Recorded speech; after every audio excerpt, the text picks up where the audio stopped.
like the play, but can you see? Connor has the puck. Made a great shot. One for the second. And that's the score. There it is. Oh, Connor gets the first score of the game.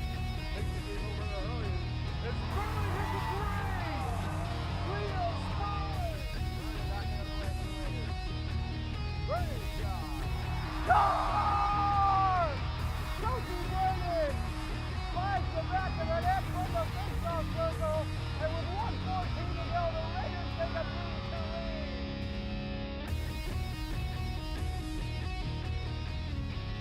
And welcome back to an all-new playoff edition of Red Blitz. As always, I'm your host, Rebecca Cahn.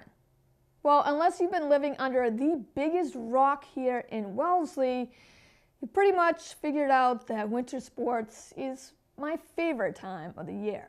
Now, don't get me wrong, I love all sports, and the spring and fall, I definitely look forward to as well.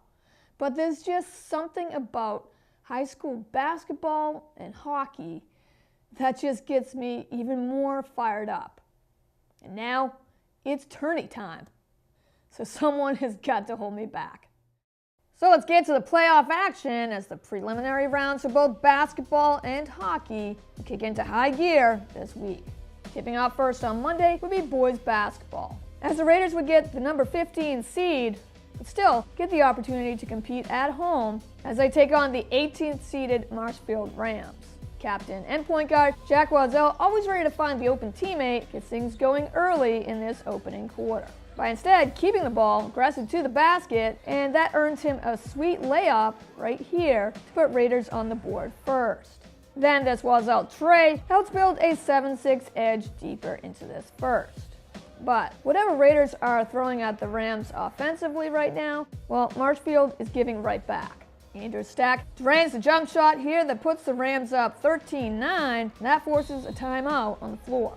Seconds out of that break, though, Alex Stoddard takes quick advantage of getting a rare start in the lineup tonight for Wellesley. And Stoddard makes it count, draining this three that cuts it back to one, and is fast-moving first. Great defense and block here by Will Jackowitz gets the ball rolling in transition the other way, and Alex Barron drains the baseline J. Wellesley's back up by one for the moment here, 14-13. Alex Barron then patiently waits and fires it back inside to Colin Blasco, who lays in the sweet finish. And we are back and forth in these first 8 minutes, and that gets us a 16-16 tie after one played here. Second quarter, though, Marshfield starts to light things up on the perimeter, breaking an 18-18 tie here. Andrew Cahn takes the feed from Pat Collins and sinks it in from the corner. But first, let's interrupt our regularly scheduled program for this massive block by 5'6" freshman Anthony Lumley. Okay, just how great was that? Well, I'm 5'6", so that's like someone my height doing what you'd expect from, say, Will Jackowitz, who's 6'7". So right now you're probably trying to picture me do that. Well, A, not gonna happen, ever. B, that is some air, Lumley. Put that block on repeat, though, as the Raider crazies love the effort by the freshman. So, back to the action, Andrew Stack drains another long J, as the Rams' lead extends to 5 here, 23-18. Jack Wellesley would then sink the fadeaway right here, as Wellesley, struggling offensively in this second quarter, really needed that basket. The deficit stands at 8 now. So the Raiders have their work cut out for sure here in this crucial second half, especially with the Rams immediately opening up their third with 4 more quick points and extending it to a 15-point lead here, 38-23. Alex Stoddard kicks things off again, though, nailing another big three this shot. And then Colin Blasco is huge again off the bench, as Blasco buries it from downtown. And now it's Marshfield who can't get a shot to fall here. And Raiders are slowly erasing a big deficit, now down 40-32. Timeout, Rams. Colin Blasco then switches it up and fires from the opposite side. Well, same results. Blasco drains it. And fast break, Colin Blasco isn't done yet. Open again, nails it again. 44-38 Rams, and the crowd is loving it. We still got a game here. So to the fourth, final quarter we go. It's do or die. One team goes home, the other moves on to the first round. Wellesley responds right here as Max Guifre reins in this shot that falls short. banks in the putback and a shot at the free throw line. Now down 48-41. Jackowitz then stares down the three and buries it to cut it to 4. Down by 8 though yet again, Jackowitz says no biggie. Jackowitz stares down another tray with under 2:40 to go. This is a nail-biter for sure. But oh wait, there's more. Jackowitz for another 3. Buries it home. Jackowitz raining down the trays tonight, a 3-point game. But as soon as Marshfield's edge extends to 55-50, Alex Stoddard from downtown buries the money shot right here. Timeout. Raiders down by 2 with 10.7 seconds left in regulation. Wow. Can you tell us the playoffs? But despite a huge fighting effort by this team, especially in the second half, and the Raider crazies moving down closer to the Marshfield side, trying to distract anyone who's at the charity stripe, Marshfield would still drain those key free throws. And so in the end, Wellesley comeback would fall just short. Just a tough way to end the season, and a bitter taste is left as 7 seniors who made so many memories in a Raider uniform would sadly see their high school careers come to an end with this loss to Marshfield, 57-53. This is the end for now, but the Raiders will be back. They'll be ready to compete. So with another outstanding regular season in the books, dominating the Horde once again at 13-4-3, girls hockey would punch in a hard-fought ticket to the MIAA tourney, looking for so much more. The next opponent to down, well, that would be the Stoneham Spartans, who have no clue what they're about to walk into.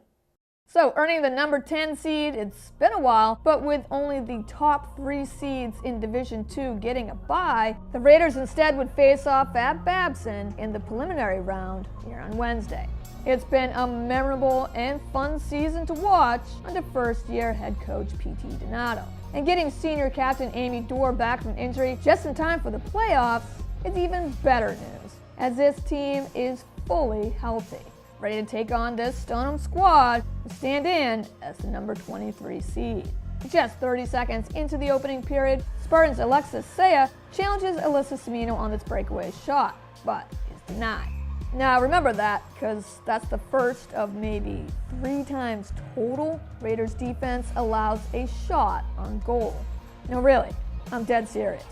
Wellesley, meanwhile, have been relentless on net, making it a tough night already for sophomore goalie Casey Libby from the get-go. Still looking at zeros though on the scoreboard, under a minute left to this first, Raiders defense steps up big. Bridget Noonan disrupts Catherine Porter's pass, Mackenzie O'Neill steals it, dekes, and buries it past Libby.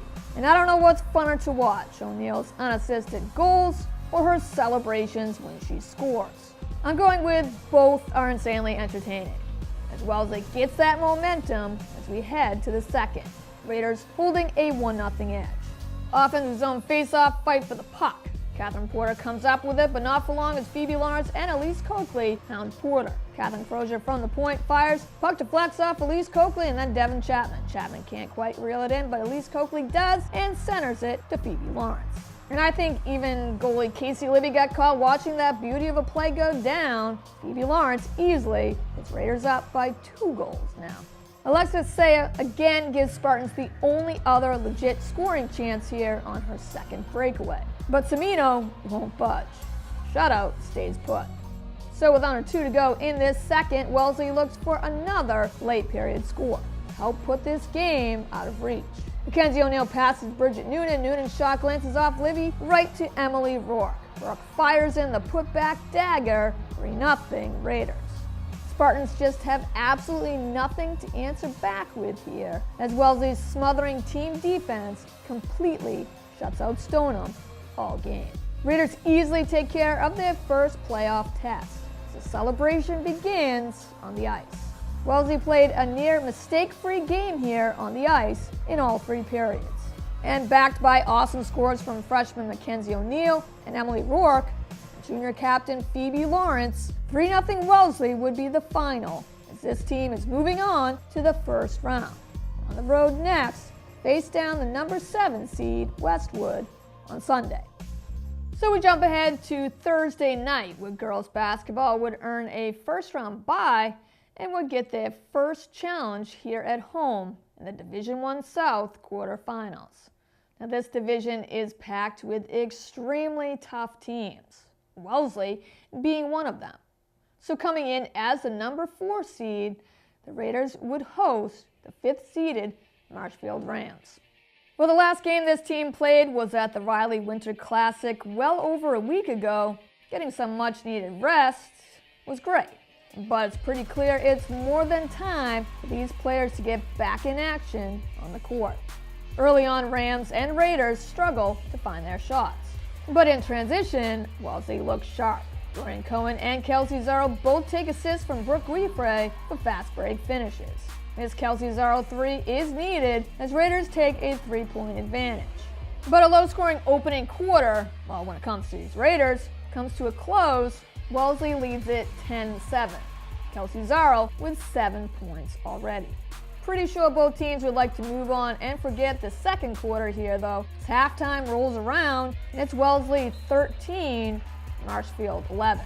Extremely rare to see that low scoring in a half when it comes to this Raiders offense. But you know that'll change as quickly as possible if this team has any say in this. So opening up a crucial third, Captain Dorian Cahn steps up. With back-to-back points in the paint, making it 20-15 Raiders, as well as he looks for some much-needed offensive rhythm.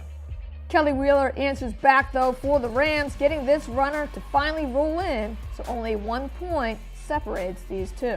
All 3 Raider captains are clutch in this second half. Coming right out of a timeout, Gianna Pali inbounds finds Leo Sperling. Sperling fakes right, drives left instead past Kathleen Mulligan, and sinks in the runner. 24-19. And right back on the other end of the floor, Gianna Pali collects loose ball, running down the court, finds Molly Cronin. Cronin completely fakes out Kelly Wheeler, and Cronin calmly drains the fast break jumper. Wellesley is starting to feel it. So we open up this fourth, and Leo Sperling again hitting the key baskets here as Raiders look to pull away here when it counts. So another 2 by Leo Sperling makes it 28-21 Wellesley. It's the final frame, minutes here ticking away to more than just this game, but to one of these team seasons.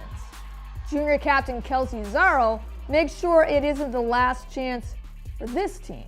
Up 32-25, no hesitation as Kelsey Zarro takes the tray and nails it. Rams timeout, now down by 10.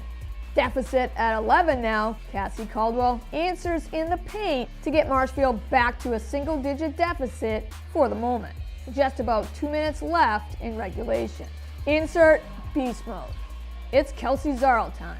As Zarro drives in the lane, gets hacked, and cannot be stopped. This shot somehow falls in and one. 39-27.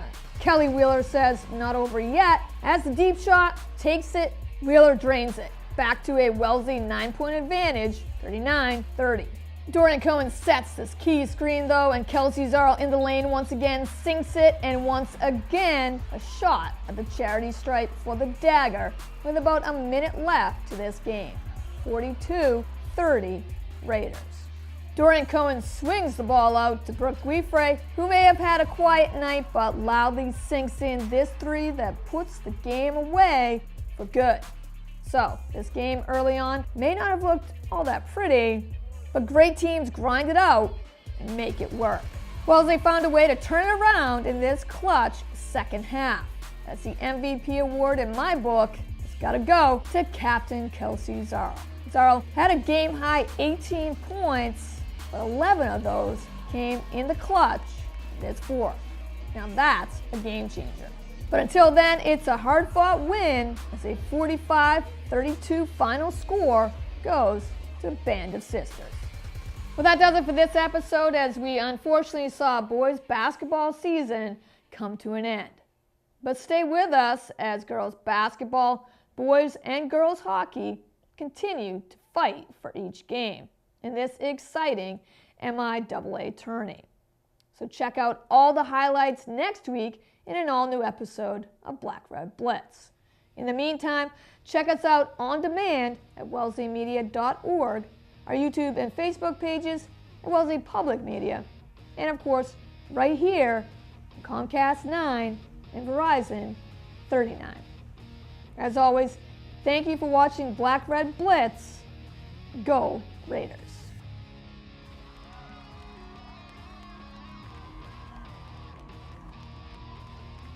He's got some room to run.